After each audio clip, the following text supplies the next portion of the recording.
इसको रखो तो ठीक से इधर उधर कर थोड़ा सा तुम्हारे तरफ टान उधर दिखाई दे रहा ठीक से देखो काम कर जरूर बोलो ना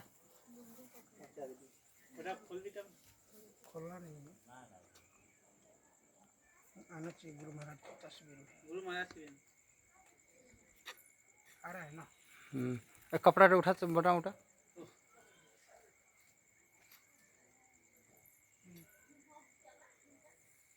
ठीक एक बार घुमा के सब कर ले लीजिए ठीक से रख दीजिए श्री सद्गुरु महाराज की जय मंगल मूर्ति सद्गुरु मिलवे सर्वाधार मंगलमय मंगल करण बिना बारंबार धन धन्य सद्गुरु सुखदाओ महिमा कहे न जाए जो कुछ कहूँ तुम्हारे कृपा मोती कछुनु वसा। संत सद्गुरु महाराज के चरण कमलों में कोटि कोटि सन्मान।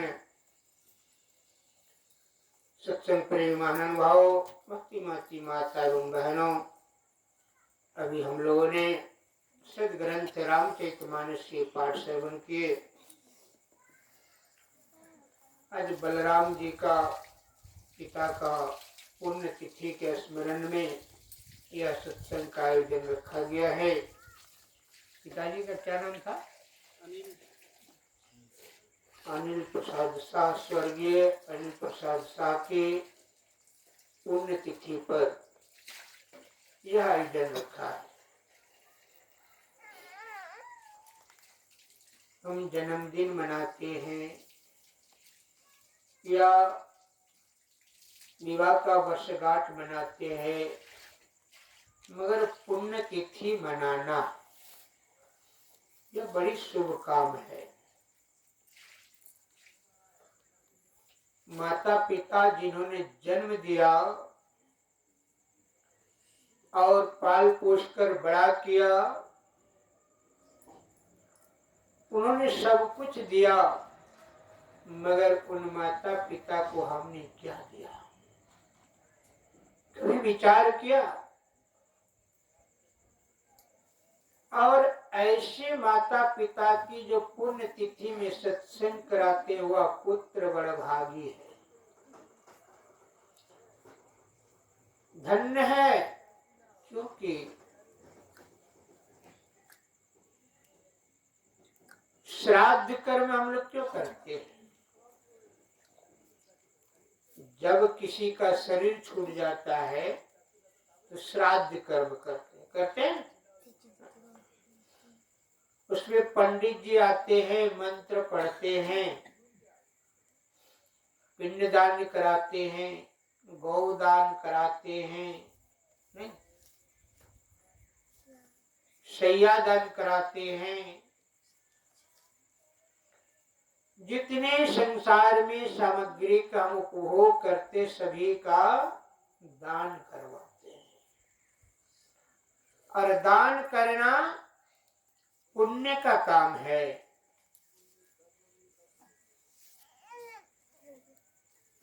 मगर दान भी करना चाहिए तो कैसे जगह में करना चाहिए? भागवत में चर्चा आया है। अर्जुन ने दान कर रहे थे। दाता कर्ण बड़ी दानी है, सब जानते हैं। मगर एक बार भूल से अर्जुन के हाथ से दान हो गया और वह दान की पैसा, दान की राशि ऐसे हाथों में चले गए कि उन्होंने क्या किया? उस राशि से, उस दान के पैसे से जाल खरीद लिया। धीमर के हाथ में चले गए और धीमर ने क्या किया, जाल खरीदा। और जाल खरीदेंगे तो क्या करेंगे, जब तक वह दान के राशि से जीव की हत्या होती रही, जब तक उस जाल से धीमर ने मछली मारता रहा, जब तक वह जाल रहा, तब तक उस अर्जुन का वृद्धि नहीं हुआ। तो दान भी हम ऐसे करें, पात्र देखकर। जैसे तैसे स्थानों में दान करेंगे, जैसे तैसे हाथों में दान देंगे, तब कोई जाकर शराब पी ले, वह दान पुण्य का काम आएगा क्या? दान करते हैं, उस दान में जाकर किसी ने बकरा का ले आया, देवी के नाम में, देवताओं के नाम में बलि चढ़ा दिया, क्या वो पुण्य का काम आया क्या? वह जीव हत्या जिस दान से होती है, उस दान से धन की वृद्धि घटती है, मनुष्य की आयु घटती है। इसलिए दान कहाँ करना चाहिए, कैसे करना चाहिए, वह सत्संग में जब आएंगे तब समझ में आएगा। दान वहां कहिए जो दान आपका ऐसी जगह में लगे जो उस काम से पुण्य हो, धर्म हो। अभी आप लोगों ने सुना रामचरितमानस में, क्या सुने, सुन समझहि जैन मोदित मन, मज्जहि अति अनुराग, लहि चार फल अक्षत तनु, साधु समाज प्रिया। अभी आप लोगों ने महाकुंभ का मेला लगा था, प्रयाग में गए होंगे स्नान करने, बहुतों ने गया स्नान करने के लिए। उस प्रयाग में कहते त्रिवेणी संगम है, मगर त्रिवेणी संगम का दर्शन कितने लोगों ने किया? जिन लोगों ने गया होगा दर्शन किया होगा ना। त्रिवेणी संगम का दर्शन हुआ क्या? किसी को नहीं हुआ,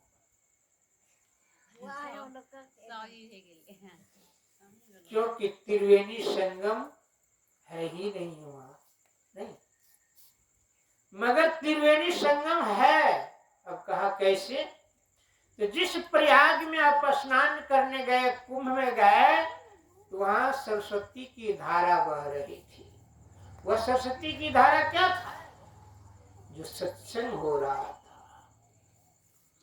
वह प्रयाग में वरदराज ऋषि का आश्रम है, जो भगवान राम 14 वर्ष वनवास के क्रम में जाने के समय और लौटने के समय, दोनों समय वरदराज ऋषि आश्रम में रुक करके सत्संग सुनते थे, सत्संग किया करते थे। और इसलिए आज अभी प्रयाग में जाएंगे तो सत्संग मिलेगा क्या? तो त्रिवेणी संगम मिलेगा क्या? गंगा जमुना का संगम मिलेगा। मगर कुंभ में गए होंगे आप तो सरस्वती का भी दर्शन हुआ, संत महापुरुषों का दर्शन हुआ, सत्संग मिला, तो सरस्वती नदी का दर्शन हुआ ना। इसीलिए इसका नाम है त्रिवेणी संगम। जहाँ साधु संत का दर्शन नहीं, संग नहीं, वह तीर्थ कैसा है? यहाँ का सुनी समझहि जन्म मुदित, मज्जहि अति अनुराग, लहि चार फल अछत तनु, साधु समाज प्रिया। कौन सा प्रयाग है? जिस प्रयागराज में हम स्नान करने जाते हैं वहां दर्शन किनका होता है? पहले संतों का संग होता है, सत्संग मिलता है और तब स्नान होता है, गंगा स्नान, जमुना स्नान नहीं है? इसी कारण से उसे सरस्वती स्नान भी कहा है। यदि उस प्रयाग में आप जाकर के स्नान किया और साधु संतों का संग नहीं किया, सत्संग नहीं सुना, तो सरस्वती का दर्शन हुआ क्या? सरस्वती नदी का दर्शन नहीं हुआ। इसलिए कहा है 4 फल। उस प्रयाग में स्नान करने से कितने फल मिलता है? अर्थ, धर्म, काम और मोक्ष। कब मिलेगा? जीते जी शरीर में मोक्ष की प्राप्ति हो जाए। तो जब हम संतों का संग नहीं करेंगे, सत्संग नहीं करेंगे, युक्ति जानकर भजन नहीं करेंगे, तो मोक्ष मिलेगा क्या? ये शरीर छूट जाने के बाद मुक्ति मिल जाती है क्या? बाबा कबीर साहब ने बड़ा अच्छा कहा है, हो दीवाने मन भजन बिना दुख पई हो। दीवाने मन भजन बिना दुख पई हो। पहला जन्म भूत के पई हो। पहला जन्म भूत के पई हो। क्या कहा? पहला जन्म भूत के पई हो। कांटे पड़ले पानी न पई हो। कांटे पड़ले पानी न पई हो। प्यासे मर गई हो। कांटे पड़ले पानी न पई हो, प्यासे मर गई, 7 जन्म पछतई हो। वो दीवाने मन भजन बिना दुख पई हो। का दीवाने मन भजन बिना दुख पई हो। यदि इस जन्म को पाकर भजन नहीं किया तो दूसरा जन्म में कहाँ जाएंगे? तो कहा पहला जन्म भूत के पई हो। कांटे पड़ले पानी न पई हो, प्यासे मरी गई। भूत प्रेत का पूजा करते हैं ना, गुसाई का पूजा नहीं करते। रंगा धागा क्या क्या पूजा करते। का भूत के पूजने वाले भूत में जई हो। देव के पूजे देवे में जई हो। और देवी को पूजने तो देवी में जई हो। और ईश्वर का भजन करेंगे, ईश्वर के संग मिलेगा। ईश्वर का भजन तो लोग क्या करते हैं? भूत प्रेत पिशाच को पूजते रहते हैं। कभी सुराही के नाम पर, तो कभी सुरजाही के नाम पर, कभी छठ मैया के नाम पर, तो कभी काली मैया के नाम पर, कभी गुसाई के नाम पर। अच्छा एक बात बताइए, आप सभी के घर में गुसाई तो होगा, गुसाई देवता है? नहीं है? तो गुसाई देवता आप लोग किसको बोलते हैं?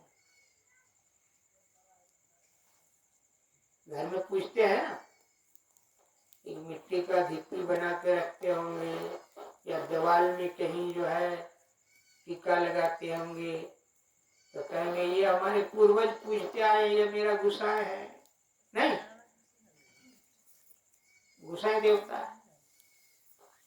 मगर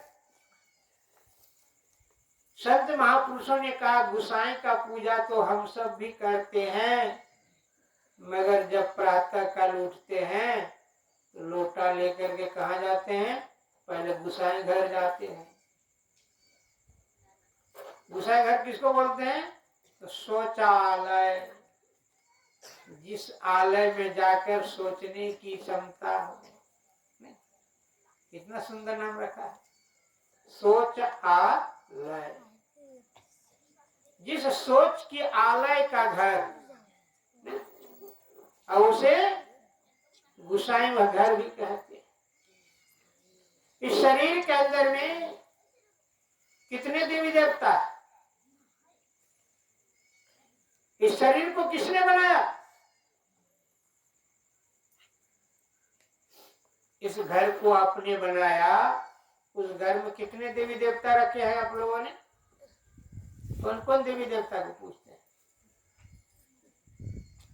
एक दो का भी नाम बताइए आप लोग। मैंने तो कई नाम बता दिए। ये तो कहते हैं जिस शरीर को बनाया परमात्मा ने, ईश्वर ने, इस शरीर में 33 करोड़ देवी देवता। कितने हैं? 33 करोड़ देवी देवता। और इस शरीर में कितने दरवाजे हैं? कितने दरवाजे? 9 दरवाजे हैं। और 9 दरवाजे में जिस रास्ते से आप विष्ठा करते हैं, शौच करते हैं, उस रास्ते में वहां पर किनकी वास है? तो कहते हैं रिद्धि सिद्धि के दाता गणेश जी का वास है। गणेश भगवान कुंडली मार कर बैठा। सब देवताओं में सबसे श्रेष्ठ देवता कौन है? हाँ? गणेश जी। सब देवों में अग्र पूजा किनकी होती है? गणेश जी का। तो जैसे आप बिछावन छोड़ते हैं तो पहले किसकी पूजा करने जाते हैं? गणेश जी का पूजा करने जाते हैं। हाँ? नहीं जाते। लोटा में जल लेंगे, जिनके यहाँ शौचालय नहीं है तो वह बाहर जाते हैं। हाँ? जिनके यहाँ शौचालय है तो पहले उठ करके पहले शौचालय में जाते हैं। अब जिस गणेश जी का वहाँ वास है, वहाँ और उनकी पत्नी का क्या नाम है? रिद्धि और सिद्धि। दरवाजे में आप लोग लिखते हैं शुभ, और शुभ के दोनों तरफ क्या लिखते हैं? रिद्धि और सिद्धि। और वह रिद्धि सिद्धि कहाँ है? तो आपका इस शरीर में कुंडली मार कर बैठा है। उससे थोड़ी सी ऊपर आएंगे तो किनकी वास है? जगत का सृजन करने वाला ब्रह्मा जी की वास है। उस शरीर से थोड़ी सी और ऊपर उठेंगे तो किनकी वास है? तो पालन करता भगवान विष्णु की वास है। उससे आगे और ऊपर उठेंगे तो किनकी निवास होगा? देहम शिवालयम प्रयुक्तम सिद्धिदम सर्वदेहिनाम। भगवान शंकर का वास है। उससे और आगे ऊपर उठेंगे, कंठ में सरस्वती की वास है। अब जिस शरीर में इतने सारे देवी देवता का वास है, तो आप शिव मंदिर में जा